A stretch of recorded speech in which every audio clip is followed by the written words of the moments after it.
La taxe Zuckman envoûte le débat public et qu'effectivement le patrimoine professionnel est concerné. Alors Margot Faudéré, de quoi parle-t-on précisément? Alors le patrimoine professionnel englobe plusieurs types d'outils. D'abord, il y a la propriété d'une entreprise. On parle aussi bien de la PME qui est détenue par son dirigeant que des actions qui sont détenues par des grandes fortunes dans leur empire, comme c'est le cas chez LVMH, chez Pernod ou encore chez Bouygues. Ensuite, il y a les actifs immobiliers qui sont utilisés à des fins professionnelles.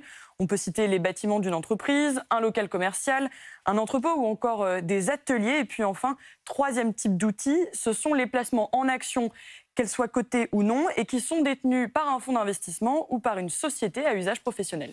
Est-ce que le patrimoine professionnel échappe vraiment à l'impôt? Alors, ce qui est vrai, c'est que les Français les plus fortunés peuvent mettre en place des mécanismes fiscaux avantageux pour minimiser le niveau d'imposition. Il y a trois grands types. Le premier, c'est ce qu'on appelle le régime fiscal mère-fille, qui permet à la société mère de n'être imposée que sur 5% de ses frais et de ses charges.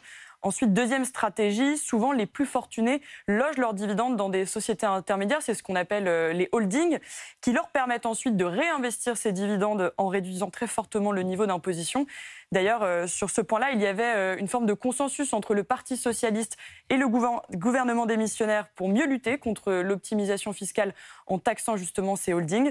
Et puis enfin, dernier mécanisme, ces holdings dont on parle peuvent aussi bénéficier du régime des plus-values de long terme qui sont en grande partie exonérés d'impôts. Merci.